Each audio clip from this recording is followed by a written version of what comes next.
Tu devrais enregistrer cette vidéo si tu veux plein de conseils d'une personne qui a vécu à Naples pendant une semaine. Parce que clairement, avant de partir, il y avait plein de choses que je ne savais pas et que j'ai appris un petit peu sur place. Donc aujourd'hui, je partage avec toi la façon de s'en sortir à Naples. Le premier conseil, ça va être d'essayer de parler italien. Pour la simple et bonne raison que les gens adorent quand on essaie de faire l'effort.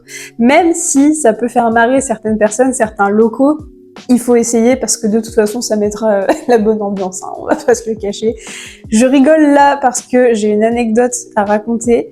On était dans le centre-ville de Naples, donc on était vers Chiaia, la fin du quartier municipio, et j'avais faim, comme d'habitude, hein, j'ai envie de dire. Et j'avais envie de manger quelque chose de différent des pizzas. Et voilà, on trouve une petite boutique super sympa. Et en fait, je passe ma commande tout simplement. Et à la fin, je voulais dire « et c'est tout » et je l'ai dit « basta così ». Et la nana, elle était écroulée quoi, elle était explosée de rire. Donc voilà, essayez. Les intonations sont importantes en Italie, mais je ne sais pas encore vraiment dans quel sens, ça c'est des choses que je dois encore apprendre. Mais voilà, faites l'effort de parler italien.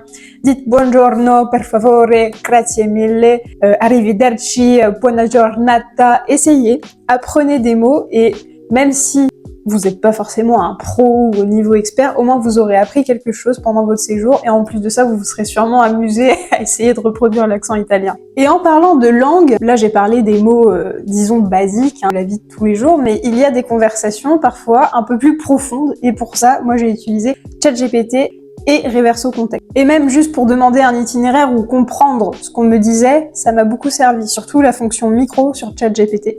Parce que il y a certains Italiens qui parlent vite, certains mâchent leurs mots, donc quand on connaît pas vraiment la langue à 100% et qu'on n'a pas vécu en Italie, franchement la fonction micro de ChatGPT, elle m'a beaucoup aidé, mais alors à un niveau, vous n'imaginez même pas. Et autre chose, ça peut aussi aider pour les menus, parce qu'il y a certains ingrédients, certains aliments, je savais pas du tout à quoi ça pouvait correspondre en France, donc voilà, ça m'a permis de savoir et de mieux choisir mes pizzas du coup. Bon, c'est bien beau tout ça, d'avoir des applications qui nous aident, etc., mais ce qui est le plus important, ce sont les locaux. Parce que les locaux, ils vont avoir une facilité à essayer de t'aider qui est déconcertante, honnêtement. Et moi, ça a commencé dans l'avion déjà, parce que j'ai rencontré Antonio qui était sur la même rangée que nous, en fait, hein, on était voisins d'avion. Donc voilà, on s'est rencontrés et moi, une fois arrivée sur place, j'avais plus internet. Donc comment vous dire que quand on connaît pas les transports en commun dans un pays étranger, c'est la... Voilà, hein, vous aurez compris. Donc voilà, on est tombé sur Antonio qui a décidé de nous aider alors qu'on se connaissait quoi depuis 2 heures. Voilà, il nous a accompagnés jusqu'à notre hébergement. Donc Antonio, si tu vois cette petite vidéo, cœur sur toi déjà. Voilà, Antonio, c'est pas le seul à avoir essayé de nous aider parce qu'on est tombé sur plusieurs personnes qui ont vraiment donné des indications, qui ont vraiment pris le temps de nous écouter, d'essayer de régler la situation tout simplement. Et c'était souvent quand on cherchait quelque chose, quand on cherchait un endroit où aller, en fait. Et pour l'exemple, je vais vous raconter une anecdote qui nous est arrivée à Garibaldi, dans le centre de Naples. On était complètement paumés parce que on avait une certaine direction. Sauf que sur les arrêts de bus, il y avait rien d'indiqué, ni le nom des arrêts de bus, ni les directions. Donc, on s'est retrouvés un petit peu, voilà, coincés.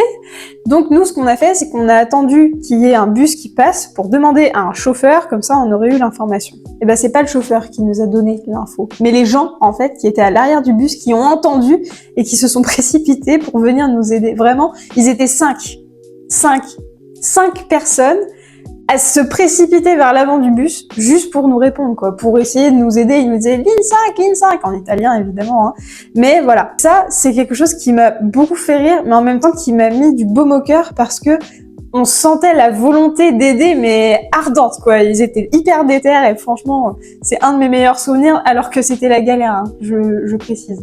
Une autre anecdote aussi qui est assez sympa, c'est que du coup, j'avais plus beaucoup de batterie sur mon téléphone et j'en avais besoin pour mon itinéraire, hein. Voilà, parce qu'on n'avait pas de carte. Et en fait, on cherchait un magasin pour acheter une batterie externe. Et on a demandé où c'était à des militaires et eux, ils ont compris ma problématique et ils m'ont même proposé de recharger mon téléphone pendant 5 minutes. Des militaires.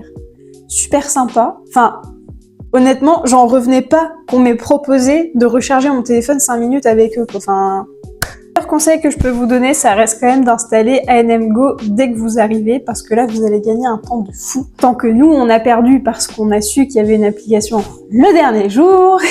Là. Donc là, l'application, ça va vous permettre de mettre l'adresse où vous devez aller et ça va vous générer un itinéraire avec les lignes à prendre, etc. Et ça, vraiment, c'est le top. C'est un peu le Move It de chez nous. Et au niveau des transports, j'ai aussi un petit point assez important à dire, c'est que parfois le train et le métro sont dans la même station. C'est pas forcément comme en France. Et donc, ça peut provoquer parfois un peu de confusion. Dans certaines stations, bien regarder à quoi correspondent les lignes et ne pas hésiter à demander aux personnes qui travaillent dans la gare ou juste dans la station. Autre chose importante à savoir si tu vas à Naples, c'est le Coperto. Parce que ça, personnellement, je ne savais pas ce que c'était et ça m'a pas mal surprise quand je suis arrivée à Naples et je vais expliquer du coup ce que c'est concrètement. C'est la participation à la table, au couvert et au pain s'il y en a, évidemment. Donc généralement, le prix, ça se situe entre 1 à 3 € et c'est facturé par personne et ça s'affiche évidemment sur l'addition.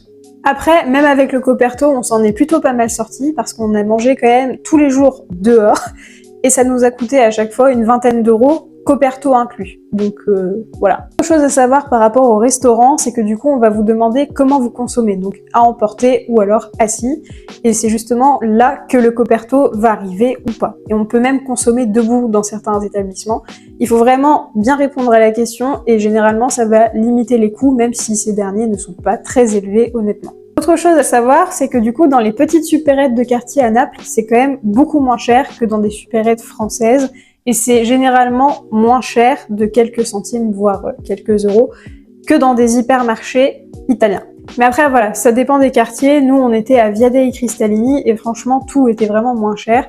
À Caia, ça serait différent, par exemple. À Municipio aussi, parce que c'était un petit peu plus huppé, on va dire ça comme ça. Donc vraiment, mon conseil, c'est d'aller chez les locaux et de faire tourner leur commerce. Un autre conseil aussi, c'est qu'il faut absolument réserver pour aller sur les îles comme Capri ou Ischia. Ça sera toujours moins cher. On peut penser que c'est l'inverse parce qu'il y a des intermédiaires, mais en fait, c'est pas le cas. N'hésitez pas à réserver avant sur les compagnies, sur les sites. Surtout, investissez dans une bonne paire de pompes parce que clairement, à Naples, vous allez marcher. Beaucoup de choses se font certes en métro, en bus, mais majoritairement, on se déplace à pied. Et je trouve que c'est une bonne chose. Et voilà, moi qui fais 30 000 pas par jour parce que je travaille dans un drive, j'ai fait mes 30 000 pas par jour à Naples, voire plus. Donc, prévoyez des bonnes chaussures. Enfin bref, voilà tout ce que j'aurais aimé savoir sur Naples. Et la prochaine vidéo sur tout ce que j'ai aimé là-bas va bientôt sortir. Alors abonne-toi pour ne rien rater.